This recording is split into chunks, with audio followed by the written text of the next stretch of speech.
மனோ 360. இன்றைக்கி நம்ம chicken gravy எப்படி பண்ணுறதுன்னு பார்க்கலாம். வாங்க வீடியோக்குள்ளே. தங்கச்சி பெங்களூர்லேருந்து வந்திருக்கா. அவள் வந்து ஸ்பெஷலாக நம்மளுக்காக சிக்கன் கிரேவி அவங்க ஊரில் எப்படி செய்கிறதுன்னு சொல்கிறா. அதை வந்து நம்ம செஞ்சு பார்க்கலாம். மிளகு 1 ஸ்பூனு, சோம்பு 1 ஸ்பூனு, சீரகம் 1/2 ஸ்பூனு, தனியா 1 ஸ்பூனு, இங்கே பாருங்கள், பூண்டு, வெங்காயம் ஒரு 3, தக்காளி ஒரு 3, கொத்தமல்லி கொஞ்சம், தேங்காய் பாருங்கள், தேங்காய் கொஞ்சம், பூண்டு பல் ஒரு 10, இஞ்சி இந்த அளவுக்கு ஒரு இன்ச் அளவுக்கு, ஒரு பெரிய இன்ச் அளவுக்கு இஞ்சியை கட் பண்ணி வச்சுருக்கா. இதெல்லாம் வந்து போட்டு பச்சையாக அரைச்சிக்கிறதுக்கு. இந்த மசாலா வந்து இந்த பே லீஃப் வந்து ஒரு 1, ஒரு பட்டை, ஒரு ஸ்டார் ரைஸு, ஒரு 4 கிராம்பு, இதெல்லாம் சேர்த்து ஃபஸ்ட்டு பச்சையாக அரைச்சிட்டு வந்துடணும். வானலி வச்சு ஒரு 3 கரண்டி குழிக்கரண்டி, குட்டி குழிக்கரண்டி இருக்கு இல்லையா, அதில் 3 ஊற்றிக்கோங்க. எண்ணெய் ஊற்றிக்கோங்க. கடலை எண்ணெய் ஊற்றிட்டேன்.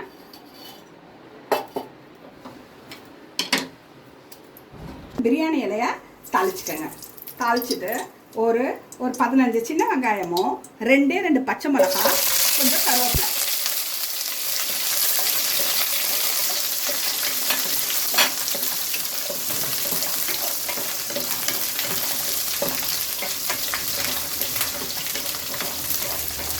வதங்கிட்டு இருக்காங்க. அப்புறம் இந்த நம்ம விழுது அரைச்சி வச்சுருக்கோம் இல்லையா, அதெல்லாம் அப்படியே போட்டுக்கலாம்.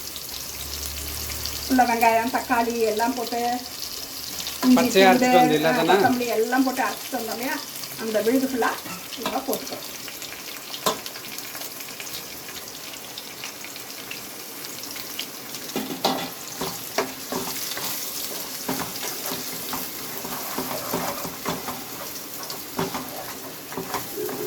கொஞ்சம் வதங்கின உடனே நம்ம ஒரு 3/4 கிலோ சிக்கனை கழுவி எடுத்துகிட்டு வந்து வச்சுருக்கோம்.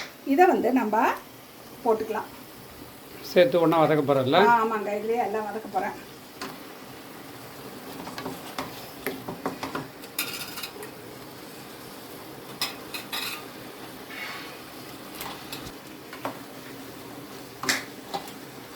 ஸ்பூன் மஞ்சள் பொடி போட்டுக்கோங்க. ரெட் சில்லி பவுடர் வந்து 1 டீஸ்பூன்,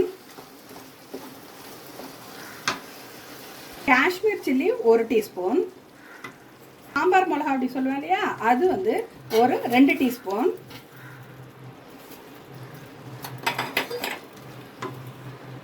தனியா பவுடர் 1 டீஸ்பூன்,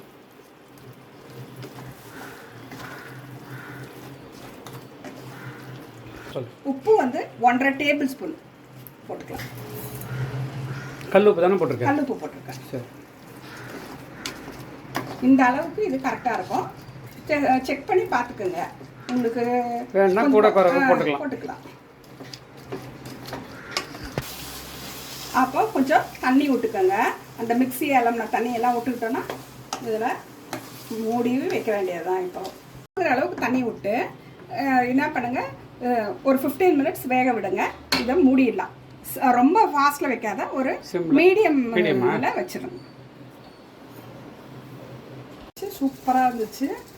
இந்த டேஸ்டியான டிஷ்ஷை செஞ்சு பாருங்கள். சிக்கன் கிரேவியை உங்களுக்கு ரொம்ப பிடிக்கும். எல்லாமே கிரேவியாக அரைச்சி ஊற்றியாச்சு. இந்த மாதிரி ஒரு தடவை செஞ்சு பாருங்கள். பசஞ்சு கூட சாப்பிட்லாம். ரொம்ப நல்லாயிருக்கும். சூப்பராக வந்து சிக்கன் கிரேவி அருமையாக வந்திருக்கு. ரொம்ப கிரேவியாக இருக்குது. அழகாக போட்டு பசஞ்சும் சாப்பிட்லாம். ரொம்ப அருமையாக வந்திருக்கு. நீங்கள் இதை வந்து தொட்டுட்டு சாப்பிட்லாம், சாதத்துக்கு போட்டு பசஞ்சு சாப்பிட்லாம்.